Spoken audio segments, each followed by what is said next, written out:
we go. Okay, thank you everyone for coming. Session 2, first time we discussed various sources in Tanakh and Chazal for the 4 Golios, some of which made express reference to Golos Yishmael and some of which did not. Little question that the Golos that precedes Mashiach is going to entail some oppression of Klal Yisrael at the hands of Yishmael. The question is whether that constitutes a separate 5th Golos, or whether it's an extension of Golos Adam, and there's even one day ascribed to Maral, I've never seen it in Maral, that this is an extension of Golos Paras. This is a reinstatement of that Golos, but whatever the case is, the weight of the evidence and our working thesis will remain that Golos Yishmael is what comes at the end of Golos Edom. And as we discussed, there are ample references in Tanakh and Chazal and in Gedolei Yisrael possessed of Ruach HaKodesh that tragically forewarn that what we are experiencing today, this Golos Yishmael, will be the worst of all the Golios. Tonight we examine why it is that Yishmael has such power. We're going to break that down into 5 separate kochos. First, Yishmael was a direct descendant of Avram and therefore enjoyed special brachos from the Av Hamon Goyim. Second, Yishmael possesses a proven koach hatfilah through which he constantly communicates with the God of Avram. Third, Yishmael alone among our tormentors has a claim for reward by virtue of his observance of Milah. Fourth, Yishmael is more formidable because unlike prior Golios, he seeks our land, not our malchus. And finally, if this litany of kochos was not daunting enough, Yishmael's power today is augmented by the partnership that he has forged with Esau. I think of the 4 sessions, people have patience after the first 2. Tonight marks a low point on the despondency spectrum because substantiating the kochos of Yishmael through the lens of Chazal, through Gedolei Yisrael, is frightening. Now, things will improve next session when we examine Chazal's roadmap for how Klal Yisrael can exploit what are glaring weaknesses in each of these kochos of Yishmael. Because when our voices speak B'Kol Yaakov, and when we engage in acts of Achdus and Chesed, even the joint efforts of Yishmael and Esau have no ability to influence us. And finally, in the last session, we will explain, Lefi the Rambam and Mishnah Torah, Lefi the Gaon and others, how Golos Yishmael segues into Milchemes Amalek, into Milchemes Amalek as well, but Milchemes Gog and Magog, I don't want to give that away, Yemos HaMashiach and Tchias HaMesim. So we'll begin by summarizing again the chronology of Yishmael, right? Sarah couldn't have children. She gave Hagar, who she received from Paro. Hagar was the daughter of Paro to Avram. Hagar immediately got pregnant. Sarah cheppers her. Hagar runs away, encounters Malachim who encourage her to return, and giving her a bracha that she will have a child who will sire a vast nation. This is bracha number 1. When Yishmael is 13, HaKadosh Baruch Hu appears to Avram and tells him, you're going to have a child. And Avram remarks, I already have Yishmael. And he pleads, Lu Yishmael Yichya Lefanecha. Yishmael should exist, he should survive through Acharis Hayamim. And while Yarizal later fasted 50 Tanesim to abrogate that bakasha of Avram, to no avail, HaKadosh Baruch Hu had granted Avram's tefillah, bracha number 2. Sarah sees that Yishmael is being mitzachid Yitzchak and directs Avram to send him away. Avram is confused. He seeks counsel from HaKadosh Baruch Hu, and HaKadosh Baruch Hu says, listen to Sarah, but confirms Gamas ben Amah, Azos L'Gayas Imenu, Yishmael is going to exist as an independent nation, bracha number 3. Finally, when Hagar abandons Yishmael in the desert, Yishmael cries out, Vayishmael Elokim Kol Anar. Hashem hears the tefillos of Yishmael, Ba'asher Husham, bracha number 4. And being the recipient of these 4 history-altering brachas, constitutes the primary koyach of Yishmael that we deal with today. Chazal describe Avram Avinu as ha'adam hagadol ba'anokim, a giant among giants who stood alone against the world as the unitary Adam. His mission, to return Adam, to return mankind to where it stood before the chait of the Eitz Hadas. Paskins, the Yalkut Shimoni and Shemos, other Chazal, Atem kriyim Adam, ve'ein umos ha'olam kriyim Adam. Devar halacha, that Klal Yisrael alone has the rarefied status of being an Adam. And while Yishmael falls into the broader genus of Adam, which is still a madrega above any other nation, the Torah classifies him not as Adam, but as Pera Adam. Explains the Maral Diskin, Pera is not a modifier, it's not an adjective of Adam. If it was, Lashon HaKodesh would have required that it follow, not precede, the noun of Adam. Fundamental diktuk. Any adjective or adverb in Lashon Kodesh, anything that modifies the noun is after the noun. Adam Gadol, Adam Namuch, anything we're going to describe. Noun followed by the modifier. Pera precedes Adam because Pera Adam itself is a compound noun comprising a novel species of Adam. Rav Moshe Shapiro said once, B'Shem and Adam Gadol, he didn't say who, when he was young, says that every word that begins with a pei and a resh as the first two letters connotes separation and destruction. And that rule certainly bears out in the respect of the Pera Adam, who is Yado Bakol v'Yad Kolbo. After rescuing Lot, Avram Avinu laments that for all his honor and his wealth, it's meaningless to him because he is Ariri, and that based on astrological evidence, the Gemara says, he has no future. The Gemara tells us at the end of Shabbos, Avram's discussing this with the Kodesh Baruch Hu, and the Kodesh Baruch Hu confirms, you're right. That Eino Roy Lahayli Bain is the case, that Abraham cannot have children. Yet, explains the Eibishter, while Avram could not have children, Abraham could. So our Kodesh Baruch Hu changes his name to Abraham, which transforms his mazel and leads to the birth of Yitzchak. We understand that story with respect to Sarah and why she needed to be transformed from Sarai to Sarah. Sarah couldn't have children, and she needed that change of mazel to have Yitzchak. Masha'en Kain, Abraham was able to father Yishmael. So why did Abraham need to change his name and his mazel to have Yitzchak? It's important to understand that when Abraham says, Eini roi lahaylet bein, that wasn't an opinion. It was scientific fact. It didn't mean that Abraham should go to an endocrinologist and try IVF, and it didn't mean that he had a 1 in a million chance of success. It meant that procreation was not in the stars for him, period. That is, unless Hashem rearranged the stars, which is exactly what Hashem did, so that Abraham could have a child with Hagar. Explains the Gemara in Sukkah, Akash Baruch Hu regretted creating 4 things: Golos, Yetzirah, Kazdim, and Yishmael. Why Yishmael as opposed to Esav or the million other bad guys that we've met over the years? And the answer is because HaKadosh Baruch Hu needed to alter nature in order to create Yishmael. And the result was Pera Adam. And just as Yishmael is born outside the nature of this world, so too he functions outside of every system. Yado Bakol v'Yad Kolbo, Chazal caution us to read it not as Kolbo, but rather as Kalbo, because Hu v'Hakelev Shovim. The Daf Yomi LaShabbos writes, Stam delasos chatura is ein etzel kelev, that if a kelev sees a door is closed, he jumps in the window. If the window is closed, he digs a tunnel under the door. He can live and hide in that tunnel. We certainly see that today. Because he lives outside of any normal system. If he wants to go into a building and he can't get in the front door, he can enter through the 80th floor.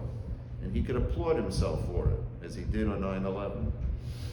The Nois Desha writes that he was traveling to Eretz Yisrael and he stopped to see the Chafetz Chaim, and he asked him, what are the odds that we can civilize Yishmael so that we could survive side by side in Eretz Yisrael. Chafetz Chaim said, you're wasting your time. Because just as the Torah is immutable, so too is the nature of Yishmael as the Torah describes. Society may train him to be a doctor, may dress him like a diplomat. Pure window dressing, says the Chafetz Chaim. Because the Para Adam knows no boundaries and does what he wants when he wants. Given that, why was Avram so insistent that Lu Yishmael Yichyeh Lefanecha? And Rav Moshe Shapiro explained that Avram Avinu was hopeful that Yishmael would function as the bridge, he calls it, between Abraham and all other life forms. Between Adam, rather, and all other life forms. Doimen, Sameach, Chaim, Medaber, these are the four primary building blocks of matter. Each item in that sequence is joined, he says, to the next item through a bridging organism. For example, he says the monkey, it's not evolution, it's HaKadosh Baruch Hu's bridging device, bridges Chai and Medaber.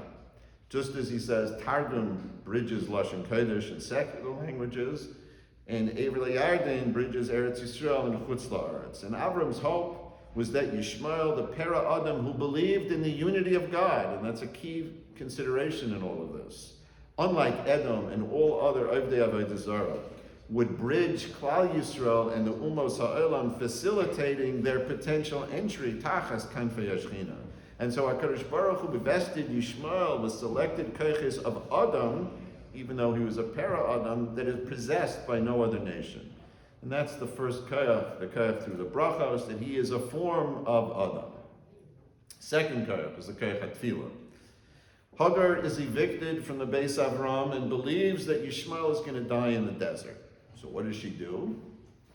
She leaves him there. She abandons him and runs away so that she will not see him die. Is that normal? What mother would leave her child alone to die? The answer is the genotype of a mother who revels in her own son's death, provided he murders enough Jews on the way out, as we see today.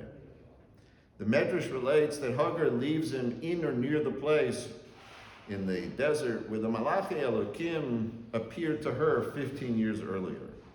And ironically, by leaving him with no other recourse other than to tefillah, arguably in a Makom Kadosh for tefillah, Hagar spurs Yishmael's development of a legendary koyach HaTfilah ba'asher husham. When the time comes to pray, Yishmael doesn't care about anyone or anything. He just falls down and prays 5 times a day. We typically daven 3 times a day, 4 times when it's Rosh Chodesh, Shabbos, Yontif, 5 times on Yom HaKadosh and Yom Kippurim. Yishmael prays 5 times every day. Reb Shua Leib Diskin lived in the Muslim quarter of the Old City in the early 20th century. And his Mishares wrote, it's brought down often places, that he would take extreme care not to pass within 4 amos of an Arab who was praying, which means that the Shua Leib considered Muslim prayer on a par with Shemona Esrei as opposed to, say, Birchas HaShachar. Talk about a frightening thought, if that's the madrega of Yishmael's tefillah. After Hagar abandons Yishmael, she retreats, says the pasuk, harchek kintachave keshes, a distance of several bow shots away. A bizarre description of distance, one measured by arrows or scuds or missiles. But that is the parlance of distance for Yishmael, consistent with the Malach's prediction that Hagar's child would be, not just would do, but would be identified as Rovek Hashas, somebody who obsessively shoots things, fires things, arrows, rockets, missiles, even if they all get shot down or they land in empty fields. Because maybe one day, one of them will get through the Iron Dome and kill a Jew. Keshes has an important meaning aside from just a bow or a rocket launcher. Yaakov tells Yosef in the Birchas Yaakov that he's giving him an extra portion, asher lakachti miyad ha'amori b'charbi uv'kashti. And the Gemara in Bava Basra interprets kashti to mean not only kashti, keshes, the bow, but ba'usi, Yaakov's tefillas and bakoshes as well. In Roveh Kashas, Yishmael personifies this duality of weaponry and prayer, which facilitated Acharis Baruch Hu's acceptance of his tefillah ba'asher hu sham, and fuels his power today. That's his second koach. Third source of Yishmael's koach is Milah. Acharis Baruch Hu directs Avram, Hishalech lefanai v'heyeh samim. If you are tamim, if you observe and inculcate in your children the need to observe Milah, then our treaty with Acharis Baruch Hu affords us the privilege to walk beside him in Eretz Yisrael. Binary. If not, we don't. The only other nation that undertakes Milah is Yishmael. The Medrash describes an occasion when Yishmael visits his father, who's getting older. Yitzchak greets him. He says, our father's getting old, and after he passes, I alone, says Yitzchak, will get all the brachas because of bris milah. I'm entitled to it. Counters Yishmael, Ibcham Estakra. I have a greater claim to Eretz Yisrael because my milah was done when I was 13 years old. A lot more painful than yours. You didn't know you were having it. So I have much greater mesiras haguf, which is true. And maybe that same willingness to sacrifice his body, which he logically inherited from Avram Avinu, given his willingness to jump into the Ur Kasdim, explains why Yishmael today is willing to blow himself up and to undertake suicide missions. He has this koach of mesiras haguf. Explains the Zayar, by virtue of Milah, Yishmael earned the right to control Eretz Yisrael for at least some portion of time. The Medrash writes that the Sarah Shel Yishmael petitioned Shemayim for 400 years to secure for Yishmael the right to control Eretz Yisrael. Eventually, Shemayim relented, and Yishmael seized control of the Har Habayis in what we understand to be the year 630, building the Al-Aqsa Mosque, upon it a ha'azah that no other nation would even contemplate. Edom could have done it for hundreds of years before that. Wouldn't have dreamt of it. This is the Azos of Yishmael. And Yishmael kept control of it for 1,300 years until the British and then Jordan became its caretakers after the dissolution in the early 20th century of the Ottoman Empire. So Yishmael, through Jordan, lost it to us in 1967, but as the Zayar foresaw 2,000 years earlier, Yishmael would never give up, and he would try to wrest control of it back from us through Acharis Hayamim until Mashiach arrives. Now, neither Yerushalayim nor the Har Habayis has any significance to Yishmael in the Quran. Irrelevant. It's meaningful to him only because we lay claim to it because of bris milah, which Yishmael argues is trumped by his own strength. Koach number 3. Fourth source of Yishmael's koach stems from the posture of his attack against us. And this is important. Awe. The Maral in the Ner Mitzvah explains that the 4 core Galias, the Dalet Galias, are fundamentally different than Galis Yishmael because each of them gained its strength by usurping the Malchus of Klal Yisrael from us. Unfortunately, we forfeited that by V'Niseinu Harabim at different points in time. Lobell took our Malchus till it was taken from it by Paras Umadai, from whom it was taken by Yavan, and from whom it was taken by Edom. Chazal assure us that the nations ultimately will recognize that they don't own this, it's our Malchus, and they will return it to us ba'achris hayomim. Some say that process started in the UN partition plan vote in 1947, exactly 76 years ago yesterday on November 29th. Who knows? That's the Goliaths of the 4 Goliaths and the other nations that in some way stopped in material part, as we said last time. After the Holocaust, they gave over social media, they gave over the characterizations of Jews to the Muslims, and we said that the Mufti was the only head of state that was allowed to Auschwitz. So Edom is there, but somehow the baton is passed. And the Maral explains that now that that's happened and Yishmael attacks us, He does so not in response to our sins or to seize our malchus. For one thing, Yishmael rejects our malchus, viewing himself as the true Zera Avraham, validated by Hashem's promise of V'gam es ben ha'ama l'gaya simenu. More importantly, Lefi Chazal, Yishmael does not aspire to our malchus because he is inherently outside of the whole musig of malchus. What does that mean? Rav Hutner was a hostage on a plane that was hijacked to Jordan in September of 1970.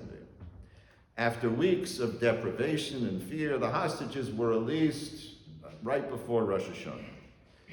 Rabbi Feitman describes in his Sefer how on the second night of Sukkot that year, the Yeshpizin of Yitzchak in the yeshiva, Rav Hutner related in his Maimer that he learned as a hostage the rationale for Yishmael's unrelating hatred of Eretz Yisrael. He says that the Navi writes in Yoshua, "Ve'etein la'esav es har seir l'reshes oso." Esav expressly has a Yerusha in Eretz Yisrael. As a result, the Torah, you'll see this in this week's Sedra, next week's Sedra, describes his dwelling places as moshvosam be'eretz achuzasam, settlements in the land of his possession, because he's a Yerush. Esav may uproot our deity and try to steal our religion. But being a Yerush himself, he doesn't seek our land. By contrast, Kila Yirash ben Ahama Azaz and Bini in Yitzchak, Yishmael has no Yerusha in Eretz Yisrael. He therefore dwells, says the Pasuk, B'chatzreim uvetirosam, in open cities and strongholds. And according to Rav Hutner, that explains why until recently that even the wealthiest Arabs and Arab leaders were tayos, wanderers living in tents. Disherited and without a land of his own, Yishmael demands our land. Now the Arabs have countless countries, immense wealth, unlimited oil reserves. They have everything, but they have nothing, Rav Hutner writes, so long as they have no Yerusha in Eretz Yisrael. Interestingly, Rav Aryeh Ginsburg, Chaim Aryeh Ginsburg now, wrote an article in Mishpacha, some of you probably saw it several weeks ago, where he wrote that he personally heard Rav Hutner say this to Rav Moshe Feinstein on the tarmac in New York when Rav Hutner was released and came back and explained, this is what I learned, the hatred, the seething, that we have Yerusha and they don't have Yerusha. It seems to give them a lot of credit for understanding Chazal, understanding the construction of the Pasuk, but that's the story. As a result, the Torah identifies the descendants of Esav as Alufei Esav, chiefs of Esav. The Gemara in Sanhedrin describes in Aluf as a monarchy without a lasting crown. Esav achieved at least a limited form of monarchy, and therefore his leaders merited the title of Aluf. Masha'en Ken Yishmael, whose descendants are referred to as Nesiim Lehumosam, chieftains of their nations, which reflects potential honor, but not Malchus. That's Yishmael. But the absence of Malchus doesn't reduce his strength against us, but it arguably enhances the potency of his claim because he is lodging a colorable claim to our land by virtue of all the brachos and by virtue of tefillah and by virtue of milah, not a false claim to our Malchus like all the other golios. We noted the first session, that Chaim Vital, the foremost Talmud of the Arizal, foretells all of Galus Yishmael and his Pirush to Tehillim, and especially in Kapitel Kuf Chav Daled, we'll talk about that at the next session, and he explains that all the other nations who attacked us had kingdoms of their own, and after they tormented us, they went back to that. Yishmael has no kingdom, and because of that, he couldn't serve as one of the four primary Golios. And for the same reason, he could not materially afflict us when we were out of our land, which explains what happened. Why did it get so bad with Yishmael? They stole from us, they mistreated us, subjugated us, kill us. They didn't want to wipe us out, swallow us up like they're doing. He says, but it's because their taina is not on our religion. Their taina was on our money, and now it's on our land. Now that we've returned to Eretz Yisrael, during Acharis Hayamim, Chaim Vital 400 years ago said that Yishmael's anger and jealousy is going to reach a boiling point because he has no Yerusha.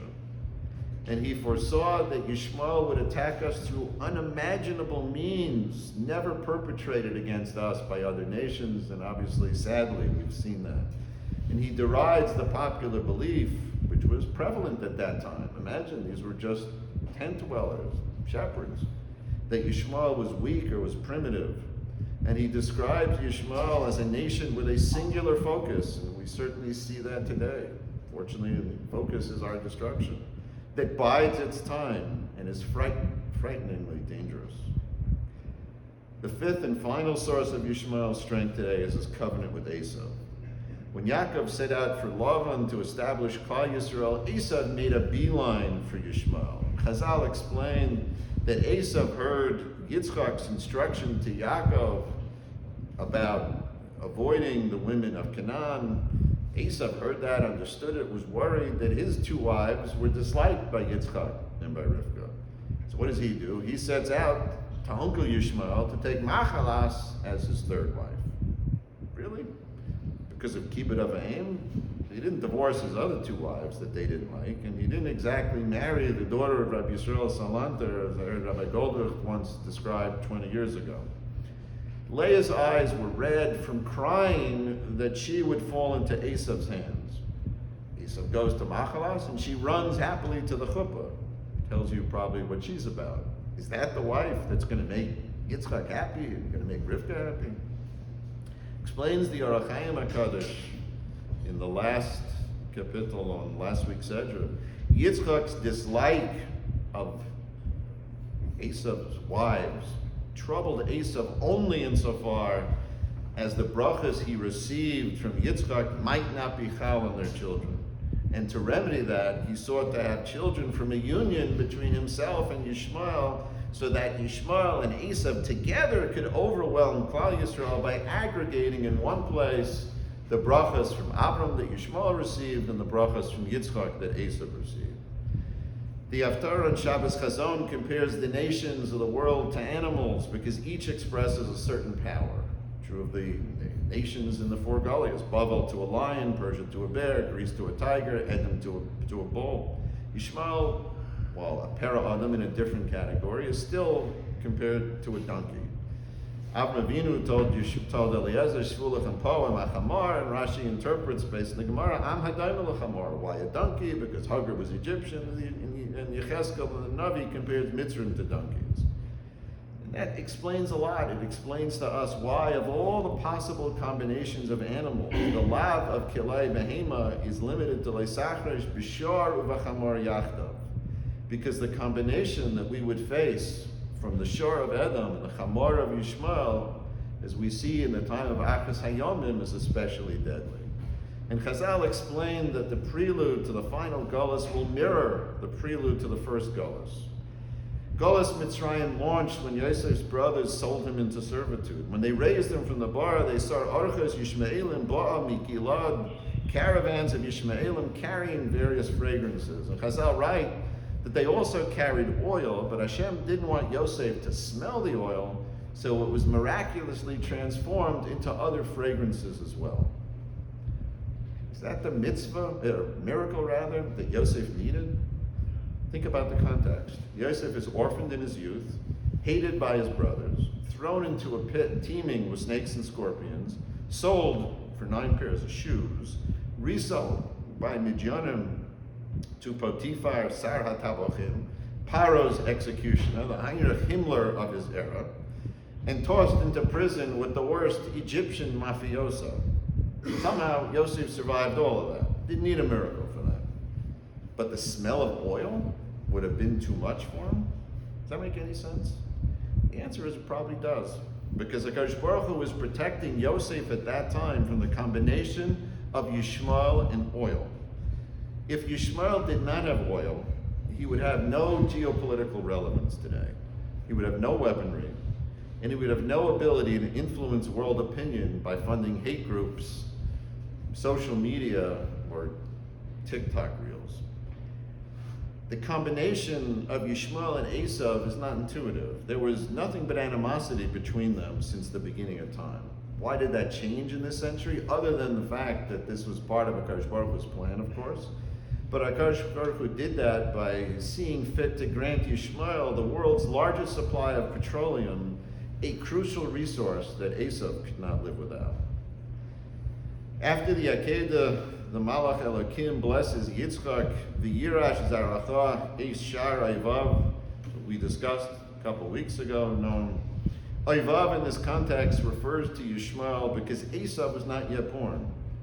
On the other hand, when Rivka leaves Eliezer to marry Yitzchak, Besuel blesses her, Achiseinu atayi la'alfei revava v'yirash zarech eis sha'ar sonov, referring to Esav.